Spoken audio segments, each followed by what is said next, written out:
Adam Smith's exact date of birth is unknown, but he was baptized on 5 June 1723. His father, a customs officer in Picardy, died before he was born. He studied at Glasgow and Oxford University. He returned to Picardy in 1746, and 2 years later he was asked to give a series of public lectures in Edinburgh, which established his reputation. 1751, Smith was appointed professor of logic at Glasgow University, and a year later professor of formal philosophy. He became part of brilliant intellectual circle that include David Hume, John Hume, Lord Hale, and William Robertson. In 1764, Smith left Glasgow to travel to the continent as tutor to Henry, the future Duke, because while traveling, Smith met a number of leading European intellectuals, including Voltaire, Rousseau, and Keynes. In 1776, Smith moved to London. He published a volume which he intends to be the first part of a complete theory of society covering theology, ethics, politics, and law. His volume equally into the nature and case of wealth of nations was the first major work of political economy. Smith argued forcefully against the deregulations of commerce and trade, and warned that if people were set free to better themselves, it would produce economic prosperity for all. In 1778, Smith was appointed Commissioner of Customs in Edinburgh. In 1783, he became a founding member of Royal Society of Edinburgh. He died in the city on 17 July 1790. Laissez-faire philosophy such as minimizing the role of government intervention and taxation in the free market, and the idea that an invisible hand guides supply and demand are among the key ideas Smith's writing is responsible for promoting. This idea reflects the concept that each person, by looking out for him or herself, inadvertently helps to create the best outcome for all. It is not from the benevolence of the butcher, the barber, or the baker that we can expect ordinary, but from their regard to their own interests. Smith wrote, by selling products that people want to buy, the butcher, barber, and baker hope to make money. If they are effective in meeting the needs of their customer, they will enjoy the financial reward. Today, the invisible hand theory is often presented in terms of a natural phenomenon that guide free market and capitalism in the direction of efficiency through supply and demand and competition for scarce resources, rather than as something that result in the well-being of individuals. In short term, Smith argued that the division of labor and specialization produce prosperity. It is the great multiplication of the production of all the different arts in consequence of the division of labor, which occasion is a well-governed society that universal opulence which extends itself to the lowest land of the people, states Smith in The Wealth of Nations. Adam Smith created the concept of GDP, ultimately to the idea presented in The Wealth of Nations.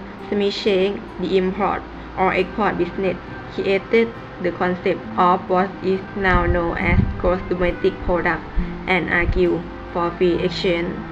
Before the release of The Wealth of Nations, countries decreased their wealth based on the value of their gold and silver deposits. However, Smith's work was highly critical of mercantilism. He argued that Instead, countries should be evaluated based on their levels of production and commerce. This sentiment created the basis for measuring nations' prosperity based on a metric called GDP. Before Smith's book, countries were hesitant to trade with other countries unless it benefits them. However, Smith argued that a free exchange should be created as both sides trading become better off. This led to the increase in import and export, and countries judging their value accordingly. Smith also argued for unlimited government. He wanted to see a hands-off government and legislation concept an open and free market. Smith did see the government responsible for some sectors, however, including education and defense. The idea that became associated with Smith not only became the foundation of the classical school of economics, but also gained him a place in history as the father of economics. Concepts Smith pioneered, such as the invisible hand and the division of labor, serve as the basis for outer line of equality into the economics. Keynes was born in Cambridge and attended King's College, Cambridge, where he earned his degree in mathematics in 1905. He remained there for another year to study under Alfred Marshall and Arthur Picot, whose scholarship on the quantity theory of money led to Keynes' touch on monetary reform many years later. After leaving Cambridge, Keynes took up position with the civil service in Britain. While there, he collected the material for his first book in economics, Indian Currency and Finance, in which he described the working of Indian monetary system. He returned to Cambridge in 1908 at a lecture, then took a leave of absence to work for the British Treasury. He worked his way up quickly through the bureaucracy and by 1919 was the Treasury Principal Representative at the Peace Conference at Versailles. He resigned because he thought the Treaty of Versailles was overly burdensome for the Germans. Keynes died on April 21, 1946, survived by his father John Neville. Keynes also renowned economist in his day. In the 1920s, Keynes was a believer in the quantity theory of money. His writings on the topic were essential views on the principle. He had learned from his mentor Marshall and Picot. In 1923, he wrote texts on monetary reform and later he published his thesis on money brought on monetary policy. His major policy view was that the way to stabilize the economy is to stabilize the price level, and that to do that the government central bank must lower interest rate when price tend to rise and rise them when price tend to fall. Keynesian idea took a dramatic change, however, as unemployment in Britain dropped on during the interwar period, reaching levels as high as 20%.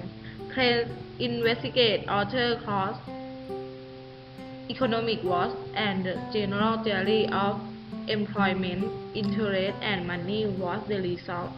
Keynes' general theory revolution the way economists think about economics. It was path-breaking in several ways, in particular because its introduction the notion of aggregate demand as the sum of consumption, investment, and government spending as the sum of showed that full employment could be maintained only with the health of government spending. Economists still argue about that Keynes to cause high unemployment. Some think he attributes it to weight that take a long term of fall. But Keynes actually wants weight not to fall, and the fake advocate in the general theory that weight be keep stable. A general cut in weight, he argued, would decrease income, consumption and aggregate demand. This would offset any benefits to output that the lower price of labor might have contributed. England placed his image on the 20 euro note. Keynesians versus classics model and policies. Shape of long run aggregate supply between the Keynesian and classical view of macroeconomics can be illustrated looking at the long run aggregate supply. The classical view is that long run aggregate supply is inelastic. Classical view of long run aggregate supply. This has important implications. The classical view suggests that real GDP is determined by supply side factors, the level of investment, the level of capital, and the productivity of labor. Classical economists suggest that in the long term an increase in aggregate demand will just cause inflation. Keynesian view of long run aggregate supply. The Keynesian view of long run aggregate supply is different. They argue that the economy can be below full capacity in the long term. Therefore, a Keynesian places greater emphasis on the role of aggregate demand in cushioning and overcoming a recession. Demand deficient unemployment because of the different opinions about the shape of the aggregate supply and the role of aggregate demand in influencing economic growth. There are different views about the cause of unemployment. Classical economists argue that unemployment is caused by supply side factors, real wage unemployment, fractional unemployment as structural factors. They downplay the role of demand deficient unemployment. Keynesian place a greater emphasis on demand deficient unemployment. For example, the current situation in Europe 2014, a Keynesian would say that this unemployment is partly due to insufficient economic growth and low growth of aggregate demand. Philip curve trade-off. A classical view would reject the long-run trade-off between unemployment suggested by the Philip curve. Classical economists say that in the short term, you might be able to reduce unemployment below the natural rate by increasing AD, but in the long term, when wage adjusts, unemployment will return the natural rate, and there will be higher inflation. Therefore, there is not trade-off in long run. Keynesians support the idea that there can be a trade-off between unemployment and inflation. See Philip curve.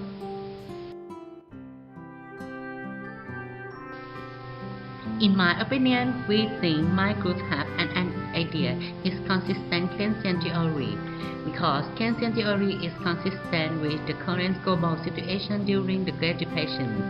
Keynesian theory was mentioned frequently. It was to stimulate the economy or slow down the regression of the global economy and include Thailand. Keynesian theory, the theory of economics focus on moving the demand rather than depend on the private sector or business sector. For the expansion of economic activity, government is often a key mechanism in the policy area of major spending to GDP growth, combined with the monetary policy of the central bank, including interest rate policy for sustainable growth and sustainable over time. Without the economic cycle. The most important aspect of the Keynesian theory puts the economy of recession is to stimulate demand factor to achieve purchasing power, which will lead to more economic activity continued, such as employment or investment to increase production capacity makes an employee more money. A circle in the binary also known as the multiplier effect, which is an advantage of it. In such advantages may use money from 2,000 baht until the point of economic confidence more. Even in the short term, economic activity continued to expand exponentially as the value of 20,000 baht or 2,000 baht